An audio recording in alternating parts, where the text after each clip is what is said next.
नमस्कार साथियों, मैं मंजित भास्कर स्वागत करता हूं आपका अपने परिवार शिखर एकेडमी में। जैसा कि आपको पता है कि हमने अपनी संख्या पद्धति का चैप्टर स्टार्ट किया हुआ था। इसी सीरीज में आज हमारा तीसरा लेक्चर है। इसमें हम पढ़ेंगे गुणनखंडों के बारे में। गुणनखंड कौन कौन से? तो अभाज्य गुणनखंडों की संख्याओं के बारे में ज्ञान लेंगे। दूसरा, सभी गुणनखंडों की कुल संख्या देखेंगे। तीसरा, सभी गुणनखंडों का योग देखेंगे। चौथा, समगुणनखंडों की संख्या। और पांचवा, विषम गुणनखंडों की संख्या के बारे में आज हम लोग पढ़ने जा रहे हैं। चलिए स्टूडेंट, स्टार्ट करते हैं। तो अगर बात करें, सबसे पहले हमारे लिए लिखा हुआ है अभाज्य गुणनखंडों की संख्या। देखिए स्टूडेंट, सबसे पहले हम इनके बारे में सीखेंगे और सीखने के बाद हम इनके क्वेश्चन आज के आज ही निपटा देंगे। तो सबसे पहले अभाज्य गुणनखंडों की संख्या के बारे में लिखा हुआ है। अभाज्य लिखा हुआ है तो समझ जाओ कि अभाज्य संख्या चाहिए होगी हमें। इसमें अभाज्य संख्या चाहिए होगी। आपको कभी भी कोई संख्या दे देगा वो, मान लीजिए आपको 96 दे दिया, एग्जाम में 96 दे दिया और बोल रहा कि बताओ 96 के अभाज्य गुणनखंड कितने हैं, तो आप क्या बोलोगे? आप बोलोगे कोई बात नहीं, निकाल देंगे। सबसे पहले आपसे डिवाइड करो किससे? 2 से। 2 चौके 8, 2 8 16। उसके बाद फिर 2 से 24 बार जाएगा। उसके बाद फिर 2 से 12 बार जाएगा। उसके बाद फिर 2 से 6 बार जाएगा और उसके बाद फिर 2 से 3 बार और 3 से 1 बार। ठीक है स्टूडेंट, अब देखें तो इसमें 2 कितनी बार आया? 1 2 3 4 5, 2 आया 5 बार। ऐसे अगर 3 की बात करें तो 3 कितनी बार आया? 1 बार। तो मेरे भाई मेरे दोस्तों, ये देखो कि 2 भी एक अभाज्य संख्या है और 3 भी एक अभाज्य संख्या है। दोनों अभाज्य संख्याएं हैं। तो 2 कितनी बार है? 5 बार है, यानी कि ये 5 आया। 3 कितनी बार है? केवल 1 बार है, तो ये कितना है? 1। तो अभाज्य संख्याओं की कुल संख्या पूछे थे, अभाज्य गुणनखंडों की कुल संख्या। तो अभाज्य गुणनखंड 2 के पास कितने हैं? 5। 3 के पास 1 है, कुल मिलाकर हो गया हमारे पास 6। तो अभाज्य गुणनखंडों की संख्या निकालना इतना हार्ड नहीं है, बस कुल मिलाकर हमें देख लेने हैं कि सबसे पहले तो हम इनको अभाज्य संख्याओं में तोड़ेंगे, जितनी भी पावर होगी उन्हें ऐड कर देंगे। क्या बोला मैंने? कि सबसे पहले किसी भी नंबर को हम अभाज्य संख्या तक तोड़ते रहेंगे, जब तक वो अभाज्य संख्या में ना टूटे, जब तक उसे तोड़ते रहेंगे। उसके बाद जितनी भी पावर होगी उन्हें ऐड कर देंगे। तो ये होते हैं हमारे अभाज्य संख्याओं के गुणनखंडों की संख्या। दूसरी बात में हमने लिखा हुआ है कि सभी गुणनखंडों की कुल संख्या की बात की गई है। किसकी बात की गई है? सभी गुणनखंडों कुल संख्या। देखो, ये चीज अलग है, ये चीज अलग है। अगर मुझे इसी में ही बोल दिया जाए, अगर अभी हमने जो किया था, हमने 2 की पावर 5 और 3 की पावर 3 किया, 3 की पावर 1 किया था। एक काम करते हैं, कोई भी नंबर ले लेते हैं, कि ले लेते हैं 2 की पावर 2 लिखा हुआ है गुणा 3 की पावर 3 लिखा हुआ है गुणा और 5 की पावर भी 2 लिखा हुआ है। ठीक है स्टूडेंट, ये नंबर लिखा हुआ है। अगर मुझे कह दिया जाए कि अभाज्य संख्याओं के गुणनखंडों की कुल संख्या कितनी होगी, तो आप जोड़ोगे 2 2 4 और 3 7, कुल मिलाकर 7 है। लेकिन अगर मुझे कह दिया जाए कि अभाज्य गुणनखंडों की कुल संख्या कितनी है, अभाज्य नहीं, कुल गुणनखंडों की संख्या कितनी है, तो कुल गुणनखंडों की संख्या कैसे निकाल लेंगे? ये 2 है, 2 में 1 जोड़ के लिखेंगे, 2 में 1 जोड़ के लिखेंगे, कितना आ जाएगा भाई? 3। यानी कि जो भी पावर होगी इसमें 1 जोड़ के, फिर गुणा का निशान, 3 में 1 जोड़ के लिखेंगे 4, फिर गुणा का निशान, 2 में 1 जोड़ के लिखेंगे 3। बस भाई, इनकी मल्टीप्लाई करके निकाल लो, कुल गुणनखंडों की संख्या निकल के आ जाएगी। दोबारा से फिर बता दे रहा हूं कि जो भी पावर होगी उसमें 1 जोड़ के, जो भी पावर होगी उसमें 1 बढ़ा के, जो भी पावर होगी उसमें 1 बढ़ा के, सबके आपस में मल्टीप्लाई कर देंगे तो कुल गुणनखंडों की संख्या निकल कर आ जाएगी।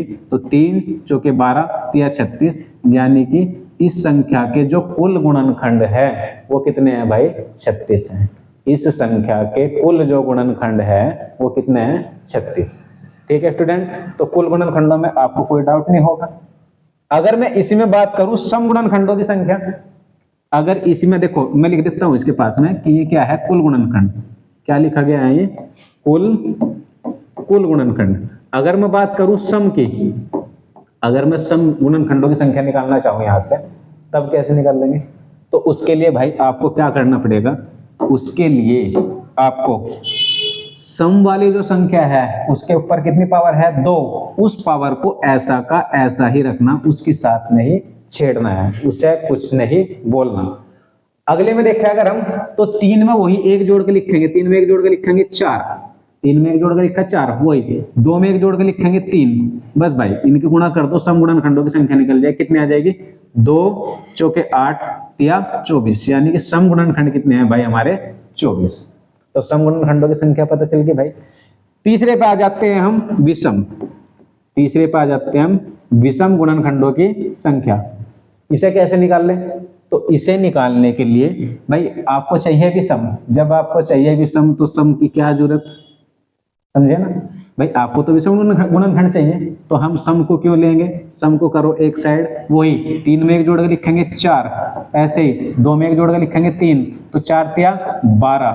तो देखो सम गुणनखंड कितने आए 24, विषम गुणनखंड कितने आए 12। अगर मैं कुल गुणनखंडों की बात करूं तो 12 और 24 36, समझ गए जी, यानी कुल गुणनखंड 36। और अगर मैं इसी में अभाज्य गुणनखंड की बात करूं, अभाज्य गुणनखंड, तो अभाज्य गुणनखंड कितने आ जाएंगे 2 3 5 और 2 7। लो जी कुल मिला के आगे 7। तो स्टूडेंट पता चल गया आपको, कुल गुणनखंड निकालने के लिए एक ऐड करके, सम गुणनखंड निकालने के लिए सम वाली जो घात होगी उसे ऐसा का ऐसे ही रखना है, बाकी सब और घात में इसमें एक एक ऐड कर देना है। उसके बाद विषम गुणनखंड की बात करें तो सम वाले को हटा दो, बाकी विषम वाले को एक एक जोड़ के घात में लिख दो। और अभाज्य गुणनखंड की बात करें तो सारों को एक साथ ऐड कर देते हैं। तो आई होप कि आपको ये बात तक तो समझ में आ गई होगी। अब देखते हैं हम कुल गुणनखंडों की संख्या का योग, यानी कुल गुणनखंडों का योग देखते हैं। अब हमें क्या देखना है? कुल गुणनखंडों का योग। तो भाई योग में आपको कुछ नहीं करना, आपको क्या करना है ये देखो, 2 की पावर कितनी है, इसे मैं दोबारा से लिख देता हूं। 2 की पावर लिखा हुआ है 2, 2 की पावर भाई लिखा हुआ है 2। अब देखो आपको करना क्या होगा, इसमें 2 की पावर 2 लिखा हुआ है, सबसे पहले लिखो 2 की पावर 2 प्लस 1 कम करके लिखेंगे 2 की पावर 1 प्लस 1 कम करके लिखेंगे 2 की पावर 0। ये काम आपको तब तक करना है जब तक कि पावर 0 ना हो जाए।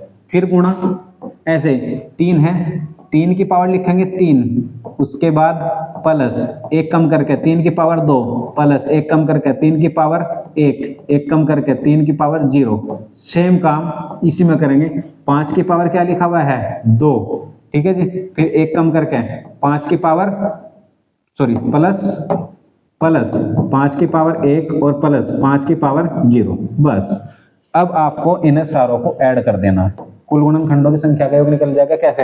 यहाँ जाएगा 4 2 6 और 1 7 आ गया, यहाँ जाएगा गुणा में 3 3 होते हैं 27, 27 और 9 36, 36 और 3 39, 39 और 1 40 आ गया, ठीक है जी। फिर गुणा, 5 5 25, 25 5 30, 30 और 1 31। तो बस अब आपको इनकी गुणा करनी, गुणा करो 7 एकम 7, 7 एकम 7 और 7 क्या 21, 217 तो ये हो गया। और गुणा में करेंगे 40 तो कितना आ जाएगा 0, 4 7 28, 4 एकम 4, 4 2 6 और 4 दूनी 8, यानी कि 8680। कुल गुणनखंडों की संख्या का जो योग है वो कितना है 8680 है। तो स्टूडेंट मैंने आप लोगों को बताया कि कुल गुणनखंडों की संख्या कैसे निकाल लेंगे, दूसरा बताया सम गुणनखंडों की संख्या कैसे निकाल लेंगे, विषम की, अभाज्य की और कुल गुणनखंडों की संख्या का योग। सबसे ज्यादा कंफ्यूजन इसी में ही होता है। बस आपको इसमें कुछ नहीं करना, जितनी पावर दी गई है उससे 1 कम करके लिखना जब तक 0 ना हो जाए। क्या बोला मैंने? जब तक 0 ना हो जाए तब तक करना। देखो जैसे इसमें 3 था, फिर 2 किया, फिर 1 किया, फिर 0। इसमें 5 की पावर 2 था, फिर 1 किया, फिर 0। उसके बाद अब हम बात करते हैं इनके आधार पर आने वाले प्रश्न जो आपके एग्जाम में पूछे गए हैं। चलो भाई क्वेश्चन भी कर लेते हैं। ये आ गया पहला क्वेश्चन। पहला क्वेश्चन दिया गया है 160 के धनात्मक गुणनखंड कितने हैं? 160 के धनात्मक गुणनखंड कितने हैं 2017 में पूछा गया था। तो 160 का क्या करोगे भाई आप लोग, 160 को तोड़ दो, ठीक है। नहीं कैसे लिख सकते हैं? हम लिख सकते हैं 32 पंजे 108, तो 160 32 पंजे 160। तो 32 को लिख दो 2 की पावर 5 और गुणा 5 की पावर 1। मैंने क्या कहा था कि गुणनखंड पूछ रहा, कुल गुणनखंड पूछना चाह रहा है। भाज्य भाज्य का मतलब नहीं, इसमें कुल गुणनखंड, ना सम ना विषम, कुल। तो एक काम करो भाई, 5 में 1 जोड़ के लिखेंगे 6, ऐसे 1 में 1 जोड़ के लिखेंगे 2, दोनों गुणा कर दो, 6 दूनी 12, ऑप्शन नंबर 4 वो आपका आंसर, ठीक है। दूसरे क्वेश्चन की बात कर लेते हैं 40 को। 40 को क्या लिख सकते हैं हम, 40 को लिख सकते हैं हम 8 पंजे 40, 40 को लिख सकते हैं क्या 8 पंजे 40, और 8 को लिख सकते हैं 2 की पावर 3, और इसे लिख सकते हैं 5 की पावर 1। तो ऐसे इसमें 3 में 1 ऐड करके लिखेंगे 4, 1 में 1 ऐड करके लिखेंगे 2, 4 दूनी 8। ऑप्शन नंबर 4 आपका आंसर आ गया। ठीक है स्टूडेंट, देखा कितने आसानी से हो रहे हैं। अगर आप लोग इन्हें अच्छे से करोगे तो जल्दी हो जाएंगे। और इस पे आ जाइए। क्वेश्चन है कि 6 की पावर 333, 7 की पावर 222 और 8 की पावर 111 में अभाज्य गुणनखंडों की संख्या पूछना चाह रहा है। अभाज्य गुणनखंड, तो भाई अगर आपको इनमें अभाज्य गुणनखंडों की संख्या चाहिए, इस बात का मतलब है कि इन्हें भी तो अभाज्य बनाना पड़ेगा ना संख्याओं को। तो 6 को अभाज्य बनाने के लिए क्या लिखोगे 2 गुणा 3 और इसकी पावर 333। ऐसे ही 7 तो पहले ही अभाज्य है, इसे बनाने की जरूरत नहीं है, 7 की पावर 222। ऐसे ही अगर बात करें 8 की तो इसे लिख लो 2 की पावर 3 और गुणा में कितना है भाई 111।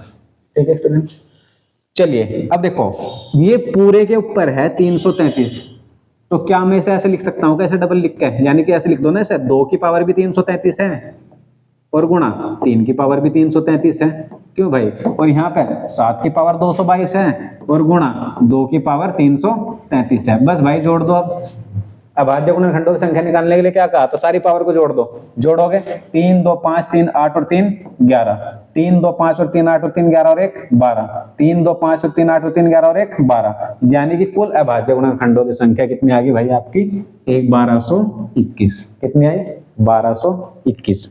नेक्स्ट ऐसा ही है, ये भी दिया गया है कि 25 की पावर 10 गुणा 24 की पावर 20 गुणा 26 की पावर 25 में अभाज्य गुणनखंडों कुल संख्या निकालनी, कुल संख्या निकालनी है। कुल संख्या कैसे निकालनी है, वही भाई इसे 5 का स्क्वायर कर दो, 5 का स्क्वायर करोगे 10 दूनी 20 हो जाएगा। ठीक है जी, इसे लिख दो 8 तिया 24, यानी कि 8 की पावर भी 20 लिख दो और गुणा 3 की पावर भी 20 लिख दो, तभी तो हो जाएगा 8 तिया 24, 20 20 अलग करके लिख दिया।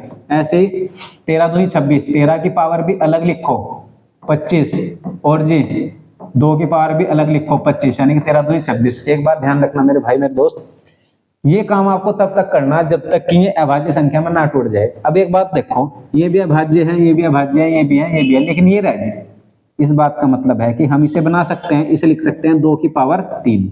जब मैं इसे 2 की पावर 3 लिखूंगा तो 3 की गुणा 20 में हो जाएगी, और जब 3 की गुणा 20 में होगी तो ये हो जाएगा 20 तिया 60।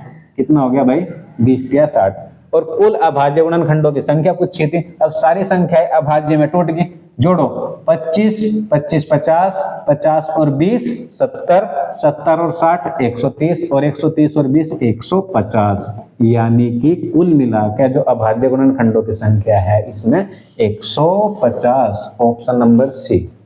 चलिए नेक्स्ट क्वेश्चन देखते हैं, ये भी ऐसा ही है। 8 की पावर 20, इसे तोड़कर लिखो सीधा, 8 की पावर 20 को लिख दो 2 की पावर 3, यानी कि 3 दूनी 6 60। ऐसे ही देखो इसमें 2 गुणनखंड है ना, 3 गुणा 5, कितने गुणनखंड है 2, या 3 और 5 तो 2 है, तो इसका भी डबल करो, 24 का डबल कितना हो जाएगा, सीधा सीधा इसे लिख दो यहाँ पे। देखो 60 तो ये थे ही हमारे पास गुणनखंड, 24 का डबल 48 ये है, और 15 हमारे पास ये है, जोड़ के लिखो 8 और 5 13, 6 और 4 10 और 1 11 और 1 12, यानी कुल मिलाकर जो भाज्य गुणनखंड है वो कितने हैं 123। कुल मिलाकर भाज्य गुणनखंड कितने हैं 123। 156 के सभी गुणनखंडों का योग, दूसरे वाला टाइप जिसमें कहा गया था कि योग बताओ कितना होगा।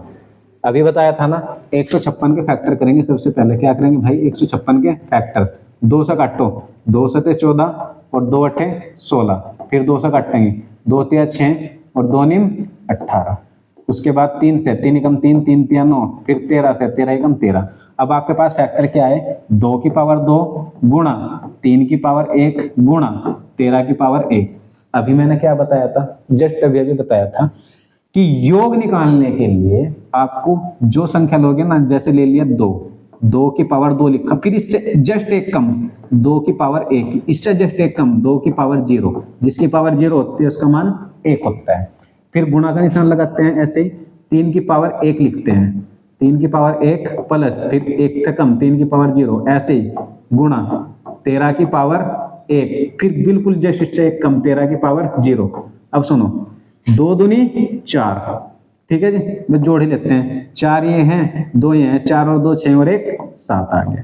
गुणा 3 ये है और 1 यहाँ, 3 और 1 4 आ गया, गुणा 13 ये है और 1 ये है, क्योंकि जिसकी पावर 0 होती है उसका मान 1 होता है। 13 ये है और 1 यहाँ, 13 और 1 14, तो 14 चौके 56 भाई, 56 तो ये हो गया और गुणा 7, तो 7 छिंग 42 का 2 का 4, 7 पंजे 35, 35 और 4 आपके आगे 39, 35 और 4 39। देखो 392 किसमें, ये रहा 392, यानी कि ऑप्शन नंबर है आपका राइट आंसर हो जाएगा। चलिए स्टूडेंट, मेरे भाई मेरे दोस्तों, थोड़ा सा आगे को बढ़ते हैं। दिया गया है कि 1156 के गुणनखंडों की कुल संख्या पूछ ली भाई। क्या पूछ लिया कि 1156 के गुणनखंडों की कुल संख्या बता दो भाई। 1156 के गुणनखंडों की कुल संख्या, कुल संख्या कैसे निकाल लेंगे? 1156 होता है 34 का वर्ग। किसका वर्ग होता है भाई? 34 का वर्ग, यानी कि 34 का स्क्वायर। तो क्या मैं इसे ऐसे लिख सकता हूं कि 17 की पावर 2 गुणा 2 की पावर 2। भाई 17 दूनी 34 अलग अलग करके लिख लिया, इसमें क्या फर्क पड़ा? अब वो कह रहा है कुल गुणनखंडों की संख्या। अभी मैंने आपको बताया था कि कुल गुणनखंड कैसे निकालते हैं, 2 में 1 जोड़ के लिखो, 2 में 1 जोड़ेंगे 2 और 1 3, गुणा फिर ऐसे 2 में 1 जोड़ के लिखेंगे 2 और 1 3, और गुणनखंडों कुल संख्या कितनी आएगी? 3 तिया 9, यानी कि ऑप्शन नंबर आपका ए। ठीक है जी, समझ में आ रहा है ना? चलिए अगला क्वेश्चन देखते हैं इसी में। अगला क्वेश्चन देखते हैं इसी में क्या कहा गया है अगले क्वेश्चन में कि 729 के कितने गुणनखंड पूर्ण वर्ग हैं? 729 के कितने गुणनखंड पूर्ण वर्ग है? 729 जो होता है 9 की पावर, या 9 की पावर छोड़ो, 729 को तोड़ कर बता दो कितना होता है। 729 को जब तोड़ोगे आप, क्योंकि हमें पूर्ण वर्ग निकालने, तो आपसे 3 से काटोगे, पहले 3 दूनी 6, उसके बाद 3 चौके 12, 3 तिया 9। अब इसे तोड़ेंगे, 3 से काटेंगे, 3 अठे 24, 3 एकम 3, फिर ऐसे 3 से डिवाइड करेंगे 27 बार आएगा, 3 से डिवाइड करेंगे 9 बार आएगा, 3 से करेंगे 1 बार, और 3 से करेंगे 3 बार, 3 तिया 9, और 3 से करेंगे 1 बार। कितने हो गए? 1 2 3 4 5 6। कुल मिलाकर हमारे पास जो गुणनखंड आए वो कितने आए? 6। लेकिन हमें ये नहीं पूछा था, हमें पूछा गया था कि पूर्ण वर्ग कितने हैं। तो आप इसे ऐसे भी लिख सकते हो क्या कि 3 का स्क्वायर, ये वाला बना लिया पूर्ण वर्ग, इससे अगला बनाया 3 का स्क्वायर, 2 पूर्ण वर्ग हो गए, एक तीसरा और बनाया, कितना आया? एक और आ गया, 1 2 3, यानी कि पूर्ण वर्गों की संख्या कितनी बनी आपकी? 3। तो इसलिए इसका आंसर हो जाएगा ये वाला। ये क्वेश्चन हमने अभी अभी किया है, एक बार फिर कर लेते हैं। क्या दिया गया है अगले क्वेश्चन में कि 8 की पावर 10, 9 की पावर 7 और 7 की पावर 8 में अभाज्य गुणनखंडों की कुल संख्या। भाई देखो इसमें 2 की पावर 3 है, सीधी 3 की गुणा 10 में करेंगे, 3 दाम 30। ऐसे ही 9 जो होता है 3 का वर्ग होता है, यानी कि अभाज्य संख्या में तोड़ना है तो 3 का वर्ग, यानी कि 2 सते 14। ऐसे ही 7 तो खुद ही अभाज्य संख्या है, 8 को ऐसा कैसे लिख देते हैं पावर को इसकी। 8 और 4 12, 3 और 1 4 और 1 5, यानी कुल अभाज्य गुणनखंड कितने हैं भाई इसके? 52। कुल अभाज्य गुणनखंड अगर आप जल्दी से जल्दी करोगे, यानी कि अगर आप ऐसा करोगे तो जल्दी कर लोगे, और अगर आप अलग अलग करके, जैसे मैंने पहले बताया था थोड़ा थोड़ा का, तो थोड़ा टाइम लगेगा। तो पहले उस बेसिक को सीखो, उस बेसिक को सीखने के बाद तुरंत आप इन्हें जल्दी से जल्दी करोगे। फिर नेक्स्ट क्वेश्चन नंबर 37, आपको क्या दिया गया है? 252। क्या दिया गया है? 252 को अभाज्य संख्याओं के गुणनफल में के रूप में व्यक्त किया जा सकता है। 252 को, तो 252 को देख लेते हैं भाई। एक काम करते हैं, इकाई अंक जांच लेते हैं, यानी कि किसके लास्ट में 2 आ रहा है। अगर हम करें तो 7 या 21, 21, 3 एकम 3, 3 दूनी 6, 6 दूनी 12, इसमें लास्ट में 2 आ रहा है। अच्छा, 3 सते 21, 2 एकम 2, 2 दूनी 4 और 2 दूनी 4, ये नहीं होगा, 4 दूनी 8, ये नहीं होगा, इसके लास्ट में 2 नहीं आ रहा। 3 तिया 9 तिया 27, 7 तिया 21 7, इसके लास्ट में 7 आ रहा है, ये नहीं होगा। 2 तिया 6 तिया 18 तिया 54, 4 सते 28, इसके लास्ट में भी 8 आ रहा है, ये भी नहीं होगा। यानी कि इकाई का अंक 2 किसके लास्ट में आ रहा है? ऑप्शन नंबर ए, यानी कि ये ही 252 के गुणनखंड होंगे। अगर आप ऐसा नहीं करना चाहते तो कोई बात नहीं, फिर आपको इसके 252 के गुणनखंड करने। सबसे पहले 2 से डिवाइड करना, 2 से काटेंगे 2 एकम 2, 2 दूनी 4, 2 छिक 12, उसके बाद 2 से काटेंगे 2 छिक 12 और 2 तिया 6, फिर 3 से, 3 दूनी 6, 3 एकम 3, उसके बाद 3 से, 3 सते 21 और उसके बाद 7 से 1, यानी कि ऐसे संख्या देखनी जिसमें 2 2 बार आ रहा हो, 3 भी 2 बार आ रहा हो, 2 2 बार आ रहा हो, 3 भी 2 बार आ रहा है और 7 एक बार आ रहा है, यानी कि ऑप्शन नंबर ए ही इसका राइट आंसर होगा इसके अनुसार। ठीक है स्टूडेंट, चलिए नेक्स्ट क्वेश्चन की तरफ को बढ़ते हैं। नेक्स्ट क्वेश्चन में भी आप लोगों को गुणनखंड करने के लिए दिया गया है। नेक्स्ट क्वेश्चन में भी आपको गुणनखंड करने के लिए दिया गया है। इसके गुणनखंड आपको खुद से करने हैं और इसका आंसर कमेंट बॉक्स में देना है। हम नेक्स्ट क्वेश्चन करते हैं।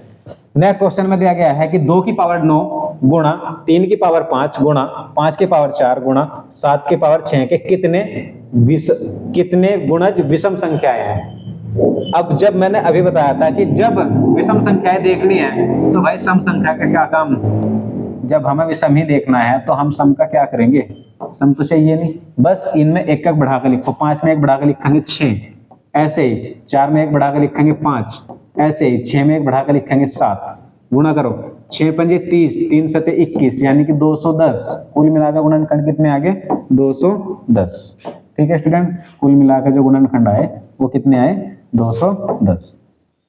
चलिए भाई दोस्तों अगला क्वेश्चन देखते हैं। वह छोटी से छोटी संख्या ज्ञात कीजिए जो एक पूर्ण वर्ग है और जिसके गुणनखंड में 36 75 आता है। ठीक है जी, जिसके गुणनखंड में 36 75 आता है। हमें क्या करना है, वो छोटे छोटे संख्या देखनी है जो पूर्ण वर्ग हो, पूर्ण वर्ग संख्या ढूंढनी। इसमें से सबसे पहला काम पूर्ण वर्ग ढूंढने के लिए आपको पता है कि ये 5 लिखा है लास्ट में, लेकिन 5 के साथ ना 2 भी आता है। यदि कोई संख्या 5 का वर्ग है, 5 का वर्ग भी अगर आप लिखोगे तो लास्ट में 25 आएगा, 15 का वर्ग भी लिखोगे तो लास्ट में 225 यानी कि लास्ट में 25 आ रहा है। अगर 25 का वर्ग भी लिखोगे तो 625 लास्ट में 25 आ रहा है। यानी कि अगर आप 5 का किसी भी संख्या में 5 का वर्ग करते हो तो उसके लास्ट में 25 आना ही आना है, अदरवाइज वो संख्या आपकी पूर्ण वर्ग नहीं होगी। अब देखो इसमें 45 आ रहा है, इसका मतलब ये आंसर नहीं हो सकता। इसमें 35 आ रहा है, इसका मतलब ये भी आंसर नहीं हो सकता क्योंकि पूर्ण वर्ग बनाना है। इसमें 55 आ रहा है, ये पूर्ण वर्ग बनाना है, इसका मतलब ये भी आंसर नहीं होगा। केवल 25 किसमें आ रहा है, यानी कि ये संख्या पूर्ण वर्ग हो सकती है, इसलिए यही आंसर होगा। 3 ऑप्शन कट के ऑप्शन केवल आपका एक बचा, यही आपका राइट आंसर होगा। ठीक है भाई, चलिए दोस्तों आगे बढ़ते हैं। इसमें दिया गया है अगली क्वेश्चन, अगली लाइन में सबसे छोटी प्राकृतिक संख्या जिससे 216 को गुणा किया जाए ताकि गुणनफल के गुणनखंडों की संख्या विषम हो। स्टूडेंट एक बात मैं आप लोगों को नोट करा के लिखवा देता हूं, यदि कोई संख्या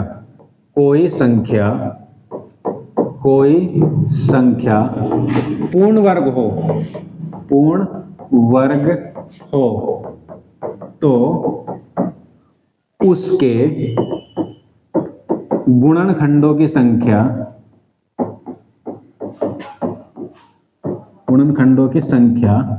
जो होगी विषम होती है, गुणनखंडों की संख्या विषम होगी। ठीक है जी, गुणनखंडों की संख्या कैसी होगी भाई, विषम होगी। अगर हम बात करें जैसे कोई भी संख्या उठा लेते हैं, जैसे ले लिया 144 एक पूर्ण वर्ग है। 144 को लिख सकते हैं 2 की पावर 4 गुणा 3 की पावर 2। मैंने क्या कहा कि हमने इसमें देख लेते हैं कि जो मैंने बात लिखी है वो सही है नहीं है, यानी कि जो विषम संख्या आएगी वो सही में ही आएगी या नहीं। तो इस चीज को प्रूव करने के लिए 4 में 1 जोड़ेंगे 5। ठीक है भाई, यहाँ पे कितने आए 5, यहाँ पर 2 में 1 जोड़ के लिखेंगे 2 और 1 3, तो 5 या 15, यानी कि विषम गुणनखंडों की संख्या निकल गई नहीं भाई। यदि कोई संख्या पूर्ण वर्ग होगी तो उसमें विषम गुणनखंडों की संख्या, जो उसमें गुणनखंडों की संख्या होगी वो हमेशा विषम होगी। अब क्वेश्चन पर जाते हैं, क्या कहा गया है, निम्नलिखित अच्छा सबसे छोटी प्राकृतिक संख्या जिसमें 216 को गुणा किया जाए ताकि गुणनफल के गुणनखंडों की संख्या विषम हो। सबसे पहली बात तो आपको पता होना चाहिए कि जो 216 है 6 की पावर 3 है, यानी कि अब ये घन है और मैं चाहता हूं कि ये विषम हो जाए। विषम करने के लिए इसे पूर्ण वर्ग बनाना पड़ेगा ना, तो बनाने के लिए इसमें 6 की गुणा एक और करनी पड़ेगी। एक 6 की गुणा करोगे तो 6 की पावर 4, यानी कि हम इसे लिख सकते हैं 36 का स्क्वायर। बन गया भाई 36 का स्क्वायर, किसकी गुणा करने से बना, 6 की गुणा करने से बना, यानी कि आपका आंसर आ जाएगा 6। यानी कि अगर कोई भी ऊपर सम घात होगी तो उसमें गुणनखंडों की संख्या जो होती है वो हमेशा विषम होती है। और विषम में देखो अपोजिट चलते हैं, अगर ऊपर घात है सम तो गुणनखंडों की संख्या होगी विषम, अगर घात है ऊपर विषम तो गुणनखंडों की संख्या होगी सम। ठीक है भाई, चलिए नेक्स्ट क्वेश्चन। नेक्स्ट क्वेश्चन क्या दिया गया है भाई? नेक्स्ट दिया गया है, निम्नलिखित में से कौन सी संख्या के गुणनखंडों की संख्या सम संख्या होगी? कौन से गुणनखंडों की संख्या सम संख्या होगी? अभी मैंने कहा कि अगर वर्ग होगा तो विषम निकलेगी संख्या, अगर वर्ग होगा तो संख्या कैसे निकलेगी? विषम। अब ये तो पूरा पूरा वर्ग बनना 130 का, मतलब ये तो विषम होगा, हमें चाहिए सम। ये भी वर्ग बनना 170 का, ये भी नहीं हो सकता। ये 625 है जो, ये भी वर्ग बनना 250 का, ये भी नहीं होगा। यानी कि पूरा पूरा ये वर्ग नहीं बनना, यानी कि आप इसे ऑप्शन से भी उठाकर कर सकते हो। 36,000 आपका राइट आंसर हो जाएगा। ठीक है भाई, चलिए अब आपको अगला क्वेश्चन जो दिया गया है वो कुछ इस प्रकार दिया गया है कि x बराबर 55 की पावर 100 प्लस 55 की पावर 101 प्लस 55 की पावर 102 है। निम्नलिखित में कौन सी अभाज्य संख्या x का गुणनखंड नहीं है? यानी कि इस संख्या का कौन सा इनमें से गुणनखंडनीय है? इस पूरी संख्या का गुणनखंडनीय है जो इस चार ऑप्शन में से एक है, वो हमें ढूंढना है। कैसे ढूंढोगे? एक काम कर लेते हैं, 55 की पावर 100 बाहर ले लेते हैं। 55 की पावर 100 आप कॉमन ले लो भाई। 55 की पावर 100 कॉमन लोगे तो यहाँ पे कितना रह जाएगा? केवल 0, 0 नहीं 1। यहाँ पे कितना रह जाएगा? 55 की पावर 0 मतलब कि 1। उसके बाद प्लस यहाँ पे कितना रह गया भाई?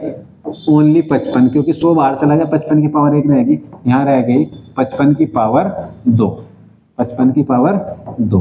ठीक है भाई, अब एक काम करते हैं, 55 की पावर 100 को 99 गुणा 55 की पावर 1 लिख देते हैं। अब इसे लिखते हैं, एक तो ये है ही हमारे पास, खाली एक 55 ये हो ही गया, और 55 का स्क्वायर होता है 30, 55 का स्क्वायर होता है 30, 25। ठीक है जी, जोड़ के लिखते हैं, 5 और 5 10 और 1 11, 5 2 7 और 1 8, 0 3। यानी कि हमारा जो क्वेश्चन निकल के आया 55 की पावर 99 गुणा 55 की पावर 1 गुणा 30 81, ये हमारा निकल का है। अब मैंने ऐसा ही क्यों किया, इसे सारे को अलग अलग क्यों किया? मुझे ना बस ये जांचना कि ये किस किस से कट जाएगी संख्याएं। ठीक है भाई, हमें जांचना है कि ये संख्याएं जो हैं ये किस किस से कट जाएंगी। अगर हम बात करें 3 से कट रही है क्या, तो 8 और 1 9 और 3 12 बिल्कुल कट जाएगी, यानी कि ये तो गुणनखंड होगा ही होगा। अच्छा 11 से अगर जांचे हम तो 11 से कट जाएगी, बिल्कुल कटेगी, क्योंकि 11 से 55 कट जाता है।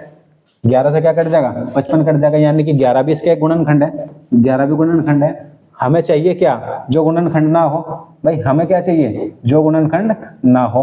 अब हम किससे डिवाइड करके देखते हैं इसे? 71 से। 71 से 55 कटने का नहीं, लेकिन हम इसको तो डिवाइड करके देख सकते हैं, यानी कि 30 81 को यदि हम किससे डिवाइड करके देखें भाई? 71 से, तो 7 चौक 28, 7 पंजे 35, 4 बार चला सकते हैं केवल, क्योंकि 35 बार ज्यादा चल जाएगा। तो 4 एकम 4 और 4 सते 28, 8 में से 4 गया, कितना बचा भाई? 4, और 10 में से 8 गया, कितना बचा? 2, और ये बच गया 1। अब कितनी बार चला सकते हैं हम इसे?